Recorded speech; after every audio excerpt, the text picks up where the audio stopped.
कंकाल का रहस्य। चौरा गांव के खेतों में इन दिनों खुदाई का काम चल रहा था। असल में इसी गांव से होकर एक अच्छी सड़क गुजरनी थी, इसलिए यहाँ खुदाई शुरू की गई थी। अचानक एक दिन खुदाई करने वाली मशीन से कुछ टकराता है। बाद में जब खोजबीन की जाती है तो वहाँ से 2 कंकाल मिलते हैं। पुलिस गांव के लोगों से पूछताछ शुरू करती है।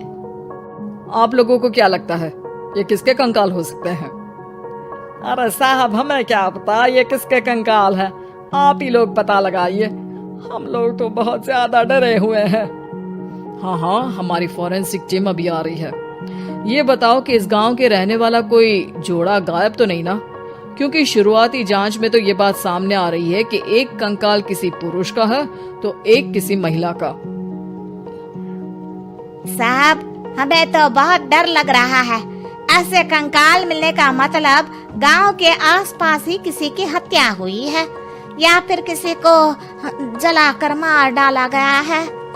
हाँ साहब, हम अपने परिवार को लेकर बहुत ही ज्यादा परेशान हैं। देखिए, आप लोगों की परेशानी हम समझ सकते हैं, लेकिन आप लोगों को पुलिस का सहयोग करना होगा, क्योंकि आपके सहयोग के बगैर हम ये पता नहीं लगा सकते हैं कि आखिर ये किसके कंकाल है और इनकी हत्या किसने की। ठीक है साहब, गांव के लोग आपका पूरा सहयोग करेंगे। हाँ साहब, पूरा सहयोग करेंगे। तो फिर ठीक है, हम अपनी जांच शुरू कर देते हैं। कुछ दिन बाद जांच रिपोर्ट आ जाती है। पता चलता है कि ये कंकाल करीब 20 साल पुराने हैं, यानी 20 साल पहले किसी जोड़े की हत्या कर शव को यहाँ पर दबा दिया गया था। इंस्पेक्टर राघव, ये बताओ कि 20 साल पहले की मर्डर मिस्ट्री क्या अब सुलझ सकती है? हाँ सर, क्यों नहीं, लेकिन अब सबूत और गवाह काफी मिट गए होंगे। मुश्किल तो होगी, लेकिन शायद किसी परिवार को इंसाफ मिल सके। इंस्पेक्टर राघव, आप बिल्कुल सही कह रहे हैं। किसी परिवार को तो इंसाफ मिलेगा ही और किसी को उसके किए की सजा भी मिलेगी। जी सर, मैंने तो जांच शुरू भी कर दी है। 20 साल पहले इस गांव के 2 जोड़े अचानक कहीं गायब हो गए थे। मैंने दोनों ही परिवारों के बाकी के सदस्यों से बातचीत शुरू की तो उन्होंने बताया कि उनके बच्चे शहर गए थे, लेकिन आज तक वापस नहीं लौटे हैं। लेकिन ये दोनों शव किस परिवार के सदस्यों के हैं, ये कैसे पता चल सकेगा? सर, मैंने डीएनए टेस्ट करवा लिया है। आज शाम तक इसकी रिपोर्ट भी आ जाएगी। अच्छा, ठीक है। उसी शाम को सर, डीएनए रिपोर्ट के मुताबिक ये दोनों ही लाशें चौरा गांव के रहने वाले प्रधान सुल्तान सिंह के बेटे और बहू की है। लेकिन इनकी हत्याएं किसने की है, ये कैसे पता लगेगा? इसी का तो पता लगाने की कोशिश में जुटा हूँ सर। आज सुल्तान सिंह से मिलने भी जा रहा हूँ। मेरा बेटा और बहू तो मेरे लिए सिर्फ यादों में ही रह गए थे। हमें उनकी लाशें तक नहीं मिल सकी थी। आज 20 साल बाद उनके कंकाल मिले हैं। मैं अब किसके लिए जीऊं?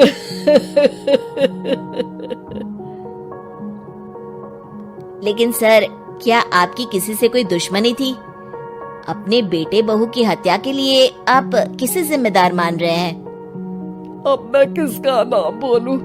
मेरी तो किसी से दुश्मनी नहीं थी, बस मेरे बेटे बहू को कोई वापस ला पाता।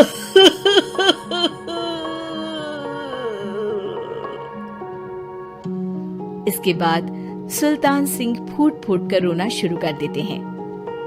सर, अब आप इनका अंतिम संस्कार करवा सकते हैं। कम से कम इनका शरीर ना सही, इनका कंकाल तो आपको मिला है। लेकिन हाँ, अगर आपको कुछ भी याद आए तो जरूर बताइएगा। मेरी तो बेटा अब उम्र हो गई है, लेकिन मेरे बेटे और बहू के हत्यारों का जरूर पता लगाइएगा, क्योंकि जब तक हत्यारे पकड़े नहीं जाएंगे मेरा मन नहीं मानेगा। सर, हमारी पूरी कोशिश रहेगी हत्यारे को पकड़ने की। लेकिन एक बात बताइए, उस वक्त आपको किस पर शक गया था? उस वक्त मेरे एक ड्राइवर को पकड़ा गया था, लेकिन सबूतों के अभाव में उसे छोड़ दिया गया था। अच्छा, और ड्राइवर पर कैसे शक हुआ था? क्योंकि उस दिन ड्राइवर छुट्टी पर था। उस समय लेकिन लाश क्यों नहीं मिल सकी थी? उस वक्त पुलिस ने बहुत कोशिश की थी, लेकिन दोनों की डेड बॉडी नहीं मिल सकी थी। ठीक है, हमारी तफ्तीश चल रही है, मैं फिर आऊंगा। इसके बाद इंस्पेक्टर वहां से चला जाता है और सुल्तान सिंह अपने बेटे और बहू की याद में खो जाते हैं। कुछ दिन बाद सुल्तान सर, एक बात बताइए, जब आपके बेटे बहू की हत्या हुई थी, उसी के आसपास आपके ही गांव का रहने वाला एक और जोड़ा उसी वक्त गायब हो गया था ना? हाँ सर, अलका और अभिषेक, वो भी मेरे बच्चों जैसे ही थे। तो फिर वो कहाँ है? उनका भी आज तक पता नहीं चल सका, लेकिन बताते हैं कि कुछ साल पहले अभिषेक को गांव के ही किसी आदमी ने मुंबई में देखा था, लेकिन फिर वो गायब हो गया। यानी अभिषेक और अलका की हत्या नहीं हुई थी, बल्कि उन्होंने किसी वजह से खुद ही गांव छोड़ दिया था। हाँ, हो सकता है, क्योंकि अभिषेक मेरे बेटे संतोष का अच्छा दोस्त था और उसका मेरे घर भी आना जाना लगा रहता था। हो सकता है कि उसने मेरे बेटे और बहू के बारे में सुन लिया हो और ये गांव छोड़ दिया हो सकता है। उनके परिवार का कोई अब नहीं रहता क्या इस गांव में? अब तो कोई नहीं रहता। एक चाचा थे, लेकिन उन्होंने भी अपना पुश्तैनी मकान बेच दिया है। वो भी अब कहीं शहर में ही बस गए हैं। ओह, अभिषेक और अलका के बारे में भी पता लगाना होगा। हो सकता है कि वही इस हत्या के बारे में कुछ बता सके। हो तो सकता है, लेकिन वो बेचारे तो खुद ही वक्त के मारे थे, वो क्या बताएंगे।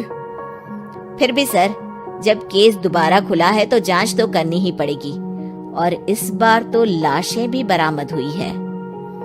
कुछ दिन तक लगातार तफ्तीश चलती रही। एक दिन थाने से सुल्तान सिंह को फोन आता है। हाँ, कौन बोल रहा है? सर, मैं कांस्टेबल तुलाराम बोल रहा हूँ थाने से। आपको थाने आना पड़ेगा। थाने? लेकिन क्यों?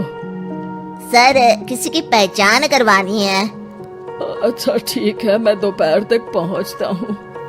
सुल्तान सिंह दोपहर में थाने पहुंचता है। कई पुलिस के अधिकारी वहां मौजूद रहते हैं। सर, आपके बेटे की हत्या का रहस्य आज शायद सुलझ जाए। अच्छा इंस्पेक्टर राघव, पर वो कैसे?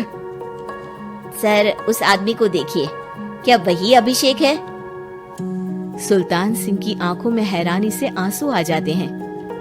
हाँ सर, यही अभिषेक है। ये आपको कहाँ से मिला? सिर्फ अभिषेक ही नहीं, बल्कि इसकी पत्नी अलका भी इसके साथ है। मैडम, जरा अभिषेक की पत्नी को लाइए। जैसे ही अलका को पेश किया जाता है, सुल्तान सिंह जमीन पर गिर जाते हैं। सुल्तान सर, क्या हुआ आपको? आप अलका को देखकर गिर क्यों गए? सुल्तान सिंह सर पकड़कर बैठ जाते हैं। ये अलका नहीं, बल्कि ये तो मेरी बहू रितु है। पूरा थाना एक दूसरे का मुंह देखने लगता है। क्या? इसके बाद हर किसी को दो कंकाल और हत्या का रहस्य समझ में आ गया। अभिषेक और रितु ने मिलकर संतोष और अलका की हत्या की थी और लाश को जमीन के नीचे दबा दिया था। आज 20 साल बाद इस हत्या का रहस्य खुल सका था कि अवैध प्रेम संबंध में दो मासूमों की जान गई थी।